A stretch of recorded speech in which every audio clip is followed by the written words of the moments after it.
Quand Dieu veut t'élever, il te fait d'abord passer par 3 étapes. Première étape, être abaissé et mal compris. Sur ce chemin, tu peux être incompris, méprisé, et même trahi.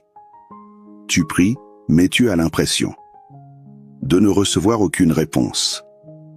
Mais ce silence ne signifie pas que Dieu est absent.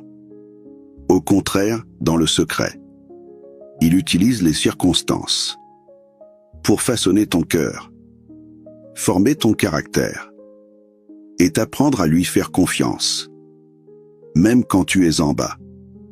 Deuxième étape, être appelé à l'obéissance. Ensuite, Dieu commence à te demander des choses difficiles. Pardonner, lâcher prise. Bénir ceux qui t'ont fait du mal. Tu ne comprends pas toujours pourquoi. Il te le demande. Mais chaque choix d'obéissance ouvre une porte que tu ne pourrais jamais ouvrir par tes propres forces. Troisième étape, l'élévation au temps de Dieu. Puis, un jour, l'élévation arrive soudainement. Les autres diront: comment tout a changé d'un coup? Mais toi seul sais que c'est le résultat de ce que Dieu préparait en secret depuis longtemps.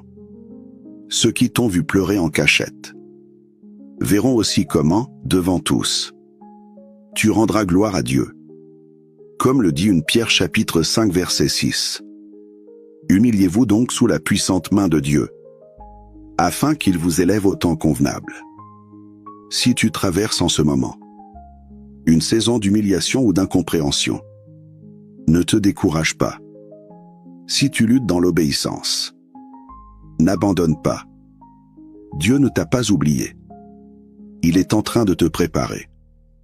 Et quand le temps qu'il a fixé arrivera, c'est lui-même qui t'élèvera. Non pas à cause de tes capacités, mais parce que, dans cette saison, tu as choisi de continuer à lui faire confiance. Si ce message a touché ton cœur aujourd'hui, partage-le avec la première personne à laquelle tu as pensé.